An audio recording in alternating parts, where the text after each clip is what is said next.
Ay Pastor Tamaka, Apostolic Believers of Christ International, Bishop Salmian, the program like is here, subscribe, and press notification bell for update every day the new videos. Thank you so much. God bless us all. Magandang araw po sa lahat, sa ating mga viewers, listeners dito po sa ating YouTube channel, Facebook. Na may kapayapaan at habag biyaya ng Diyos ay sumasa atin sa magitan ng ating Panginoon Jesucristo. Ito po lingkod, Pastor Tamaka, Apostolic Believers of Christ International. Kapatid, sa oras na ito, una sa lahat ay magpasalamat tayo sa Panginoon sa kanyang kabutihan. Hindi po tayo pinabayaan ng Diyos bawat araw. Tayo po pinagkalooban ng Panginoon ng pagkataon na maging karapat-dapat tayo sa kanyang harapan. At yun po mga kapatid, ay inasahan po natin na ang Diyos natin pinaglingkuran ay napakabuti po. At saka hanggang ngayon, pinagabayan po tayo, nararapat po na pamuhay para hindi po tayo mahatulan. Mga kapatid, sa araw ng paghatol ng parusa, hindi mapalaya po tayo mga kapatid. Na sa bawat araw natin maiwasan na magkamali talaga tayo. Mga kapatid, at yan po mga kapatid ang ating pamuhay sa libutan habang tayo nabuhay ay walang perfect na tao. Maaari tayo magkakabali o magkasala sa ating mga pag-iisip, naramdaman, panalita. Yan po mga kapatid ay naging hadlang po nating kahilingan sa bawat araw na ating pagdaing sa Panginoon ay hindi po natin nakamtan ang mga bagay na nais natin maabot. Dahil po ang ating kamalian, ang ating kasalanan, ito po ang naging hadlang po kapatid na ating mga pagdaing sa Panginoon. Hindi po nakarating ang ating mga daing sa Panginoon dahil po na sa ating pamay sa libutan ay hindi po natin nasunod ang kanyang mga utos na mga kapatid ang dahilan na magkasala tayo.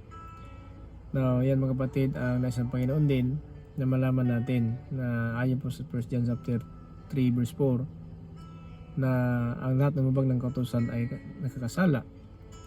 Sapat ng kasalanan ang paglabag ng kautusan. No, kaya mga kapatid, paglabagin natin ng utos ng Diyos ay magkasala talaga tayo. Naman ay magkamali tayo sa pag-iisip, naramdaman, sa ating panalita, kamalian po yan.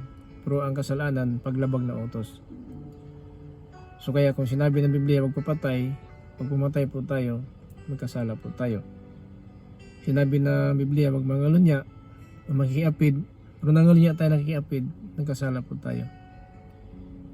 Sinabi Biblia wag kayo magsimba sa Diyosan, pero nagsamba pa rin tayo sa Diyosan, so magkasala tayo. Sinabi Biblia wag kang maging bayot o maging tumboy, at maraming bayot ngayon at naging tumboy, kaya magkasala talaga. So sinabi Biblia mga kapatid, wag magtunghayaw, wag manira ng kapwa, wag maglalasing, at saka wag maging sakim.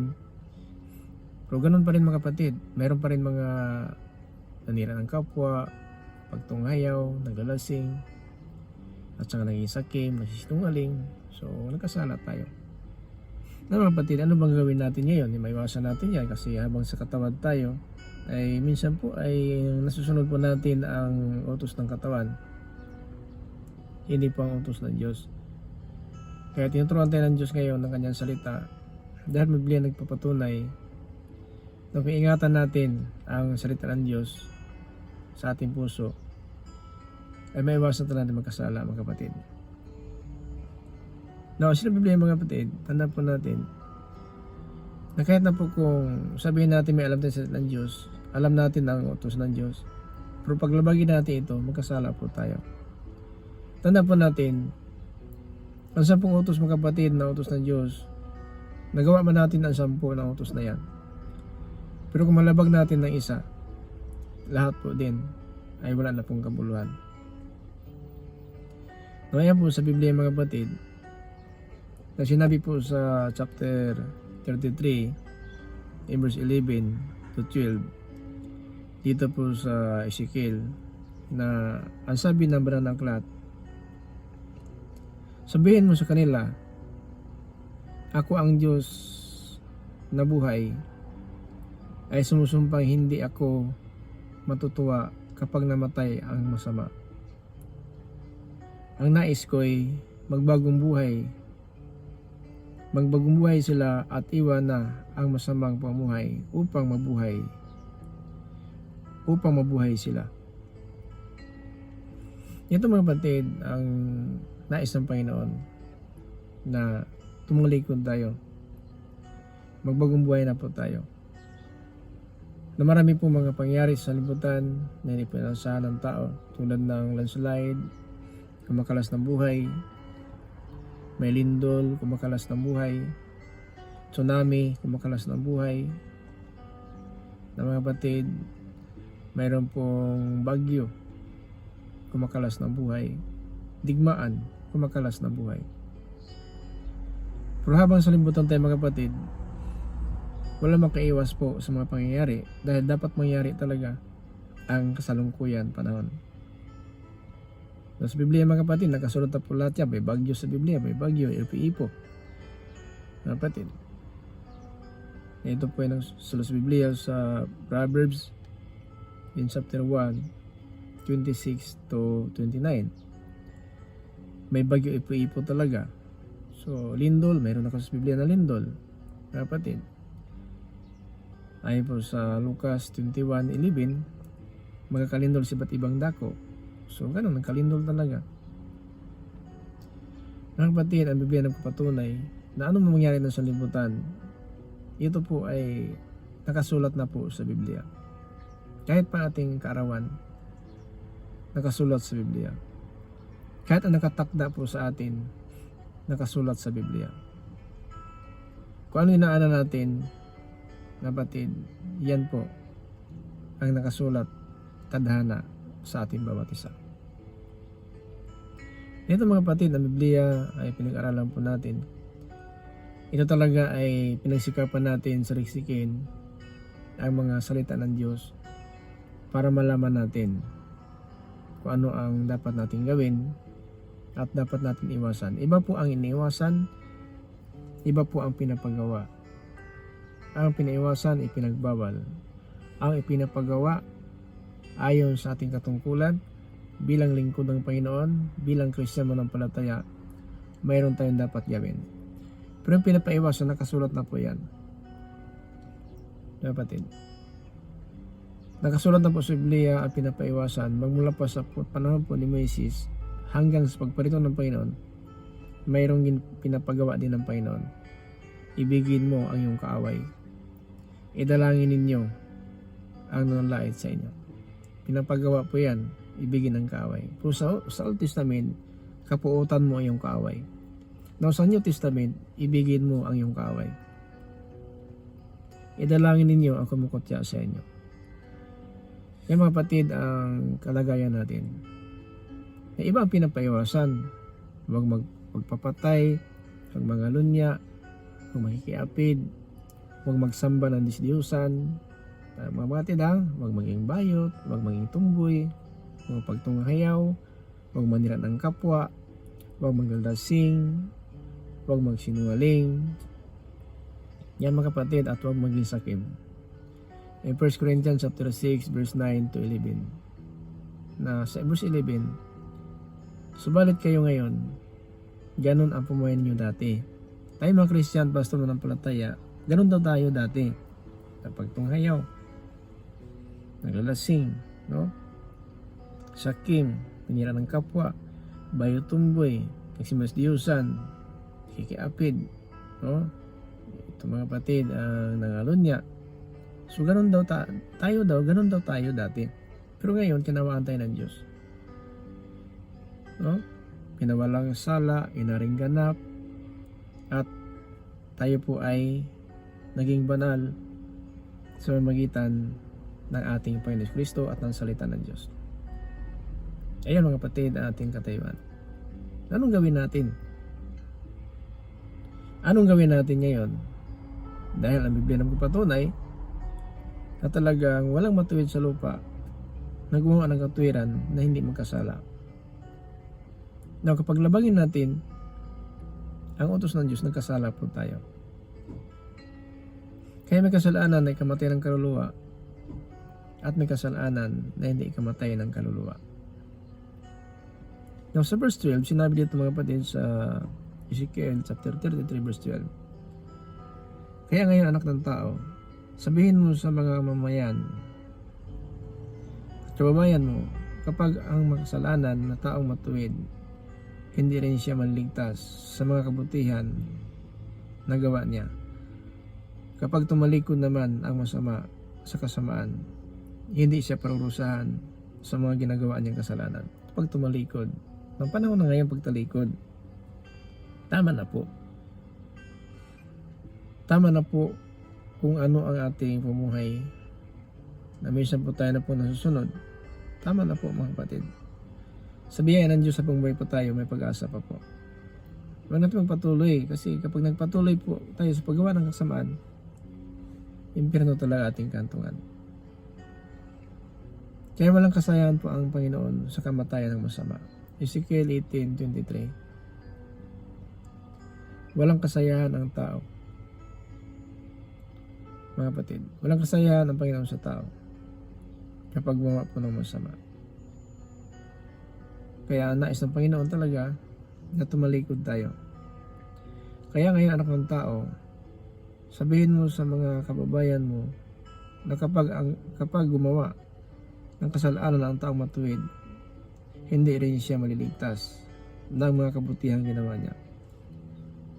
At kapag tumalikod naman ang masama sa kasamaan, hindi na siya parusahan sa mga gawa niyang kasalanan.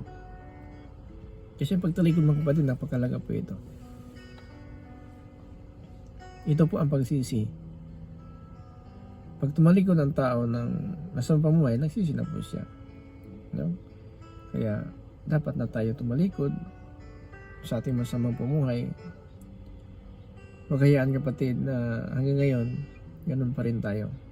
Pasaway, salungat sa mga magulang, salungat sa Panginoon. Huwag po kapatid. Kasi ating kay verse 1 John chapter 3 verse 4 na ang lumabag ng utos ng Diyos ay nagkasala sa panakasalanan paglabag ng kautusan ng Diyos. Kaya dapat alam natin anong utos para hindi natin malabag. Kasi kung hindi mo alam ang utos, malabag mo talaga. Hindi mo alam na ito pala'y bawal.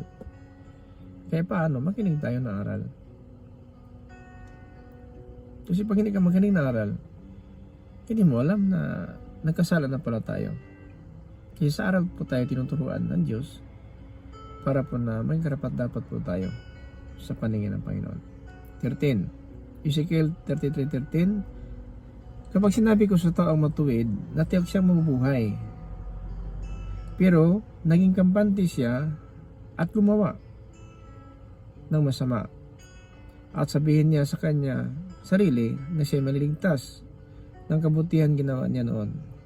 Mamamatay siya dahil sa kasalanan niya at hindi ko naalalahanin ang ginawa niyang kabutihan. So, sayang, no? Sayang po mga kapatid, umaasa po tayo ng kabutihan pero gumawa tayo ng kasamaan. So, hindi pwede mga kapatid. Pinakala natin yung 10 years natin na paglilingkod, pagka ngayon gawa ka ng kasamaan, wala na po yung 10 years na paglilingkod, isang pagkamali lang po natin. Wala na po yung 10 years na paglilingkod natin, 20 years man sa paglilingkod natin. Walang kabuluhan po yan. Sa verse 14, 33:14 sa Ezekiel, at kapag sinabi ko sa masama, natiyak sa mamamatay. Pero, sa bandang huli, tinalikuran niya ang kasamaan na niyang ginagawa ng tama at matuwid. So mga kapatid, pero ang sabihin natin, ang nangalunya talagang maimpyerno, mamatay, pero kung iwasan pangalunya, magbalik sa Panginoon, so tama ang decision mo para mamuhay tayong matuwid. Kaya tulad po ng isang sangla na sabihin natin isauli na po ang kanyang garantiya na nagpapahiram, na yan mga kapatid, talagang masasaya po ang nagsasangla. Kasi nauwi na po sa kanya ang bagay na kanyang sinasangla dahil sa kanyang kagipitan. Ganon tayo mga kapatid sa paningin ng Diyos. No? Kapag isang makasalanan na nagbalik sa Panginoon, libu-libong anghel po ang nagsadya sa langit. 15 city po sa Lucas, kapag isang makasalanan magbalik loob sa Panginoon, libu-libong anghel magsadya sa langit. So ganoon din, kapag isang tao nagsangla ka dahil nagipit ka, kung nakuha mo na yan, di ba masaya ka? Kasi nabalik na po sa iyo ang iyong pag-ari. Ganoon ang Diyos. Minsan po na naging mahilig tayo sa sanlibutan, nagpaalipin tayo ng sanlibutan. Pero sa araw na magbalik sa Panginoon, masasayahan po ang Diyos. Tama, sinabi niya sa Lucas 15 city na kapag isang makasalanan ay magbalik loob sa Panginoon, libu-libong anghel magsadya sa langit. So ganun po tayo. Parang nakasangla tayo sa libutan. Parang alipin tayo sa libutan habang nakasangla tayo sa makasalanan pamumuhay. Naging alipin tayo sa libutan. Kaya ang yung may-ari ng sangla, habang wala sa kanya ang bagay, naghanap siya ng paraan para mawi sa kanya ang bagay na nakasangla po doon dahil sa kanyang higipitan. Na sa ating panahon sa libutan mga kapatid, minsan po sa higipitan natin, nakagawa na po tayo ng masama sa paningin ng Diyos dahil po na diskarte natin kahit mangnakaw, pumatay, basta lang makaahon sa kahirapan. Yan. Pero tinubos tayo. Nakasangla tayo sa makasalang pamuhay, tinubos tayo ng Kristo ng kanyang dugo. Ganun mga kapatid. Kaya nakasangla tayo sa Diablo, kasi ang Diablo talaga ang sabihin natin, pag na masama tayo, nakasangla tayo sa Diablo. Pero yan mga kapatid, tayo po ay binabalik ng Panginoon sa Kanya sa dugo po ng Kanyang anak na sa taas sa krus ay inalay ni Kristo magkapit ng Kanyang dugo para tubusin tayo. Tubos. Nakasangla tayo sa Diablo kasi ang ating inuno si Adan si Eva nakasangla sa Diablo dahil po sumunod sila sa Diablo. No? Kasi si Adan si Eva, dahil po sa kanilang pagsunod po na kumain ng bunga ng kahoy, yun po ang umpisa. Naging makasalanan po tayo dahil po kay Adan si Eva na sila po ay nalipin ng Diablo. Sabihin natin na nalinla sila ng Diablo, nakasangla tayo sa Diablo noon pa man, kaya naparito ang anak ng Diyos para tubusin tayo. Ang sabi dito sa kapatid, hallelujah, 15 Ezekiel 33:15, tulad ng pagsauli ng garantiya ng manghihiram sa kanya o ng ninakaw niya, pagsunod sa mga tuntunin na nagbibigay buhay sa pag-iwas ng mamasamang gawain, ang taong iyon tiyak na mabuhay, hindi siya mamatay. Tulad ng pagsauli ng garantiya sangla. No? Tulad ng masama na bumalik sa Panginoon, so wala na. Kasi binili na tayo ng kanyang dugo, ransom na po tayo. Kaya sinabi ng Biblia, ransom for all. No? 1 Timothy chapter 2 verse 6, Jesus is His ransom for all. Siya ang pantubo sa lahat. Kaya nasangla tayo sa Diablo, sa pasimula pa lang kay Adan si Eva, pero tinubos tayo ng dugo ng Kristo. Kapatid, tanaw po natin ang kabayaran ng kasalanan, kamatayan. Namatay tayo sa lalan ng iba, kapatid, na sila talaga ay nadali ng Diablo dahil po na sinunod ng babae ang salita ng Diablo, hindi ang salita ng Panginoon. Genesis 2:17, ang sabi niya kay Adan, Adan, huwag kang kakain ng bunga ng kahoy sa gitna ng tanaman na ito. Itong pagkilala mabuti at masama, huwag kang kakain. Sa oras na kain kayo, mamamatay kayo. So yun talaga sinabi ng Panginoon kay Adan. Pero ano ang sinunod ng babae? Yung salita ng Diablo na ang sabi niya sa Genesis 3:5, 4:5, mga kapatid, hindi ka mamamatay. So di ba? Ganun ang Diablo kabaliktaran. Kaya naparito ang anak ng Diyos, ang ating Panginoong Kristo, upang tubusin tayo.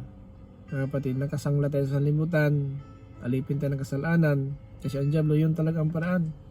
Linlangin ang tao sa pag-isip, naramdaman, para lang na maging alipin tayo. Kaya ang isang bagay natin, tulad isang cellphone, nakasangla ito sa, sabihin natin, saan ba yung sanglahanan, kahit sa'yo yan, pero hindi, wala sa iyo kasi nakasangla doon sa isang sanglahanan doon. Kahit ang Panginoon pag-ari po tayo, pero habang namuhay tayo makasalimutan, nakasangla tayo sa mga makasalimutan po. Ibig sabihin, naalipin tayo ng salimutan. Kasi habang nakasangla ang mga bagay na wala sa iyo, doon po sa nakahawak. So ang diablo po, isipan ng tao, puso ng tao, kaya niyang diktaran. Ephesians chapter 2 verse 1 up to 2, na noon una, patay tayo sa ating pagsuway, sa ating pagkamakasalanan sa paningin ng Diyos. Now sa verse 2, na nakahilig tayo, mga kapatid, sa makasalimutan na pamuhay.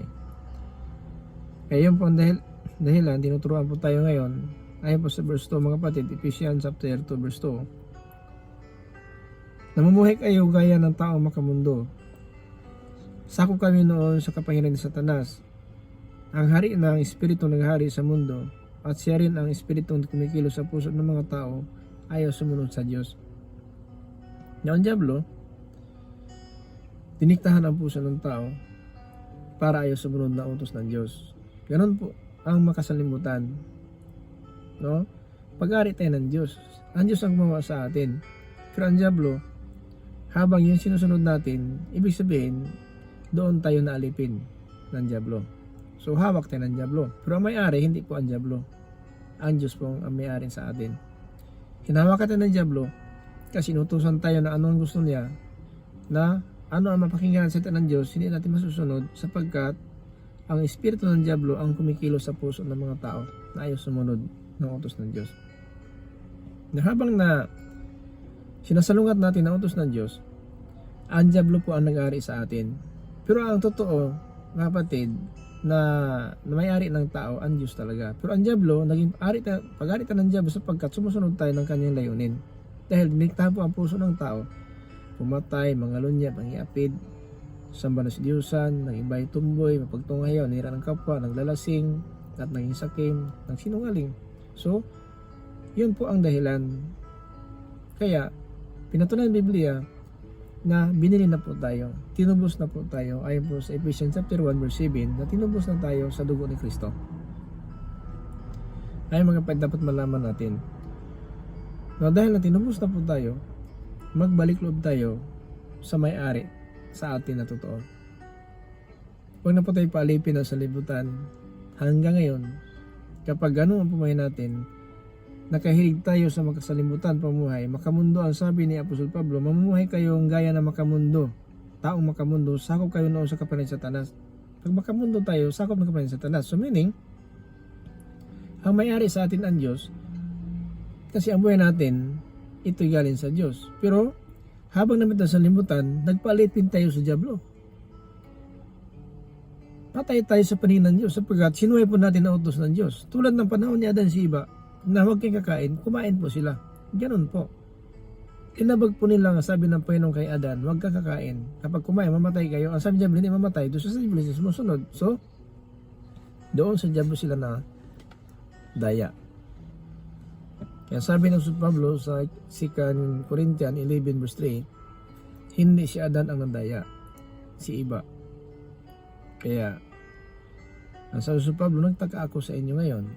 Tanda po natin, hindi po talaga si Adan ang nadaya, si Eva po. At ang nagpakain kay Adan, si Eva na po. So dalawa sila. Nagkasala. Kasi kumain din si Adan, sumitan ng asawa niya. Ngayon mga kapatid, ang panahon natin ngayon. Anong gawin natin? Magbalik loob sa Panginoon. Tinubos na tayo. Ibig sabihin, hindi na pala tayo pag-ari pa nating katawan. 1 Corinthians in chapter 6, kapatid, 19 to 20. Pakinggan natin ang sinabi po ni Apostol Pablo. Itong sinabi ng Biblia. 19:20. Hindi ba't ninyo alam na inyong katawan ay templo na banal na Espiritu na nasa inyo at tinatanggap ninyo mula sa Diyos? Kung ganon, ang katawan ninyo ay hindi na sa inyong pag-ari, kundi sa Diyos.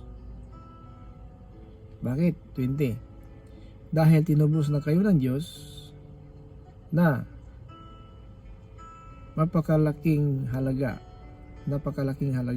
Kaya gamitin ninyo ang inyong katawan para sa ikapupuri ng Diyos. Hindi pala para ikapuri ng diablo. Gamitin ang katawan para sa ikapupuri ng Diyos.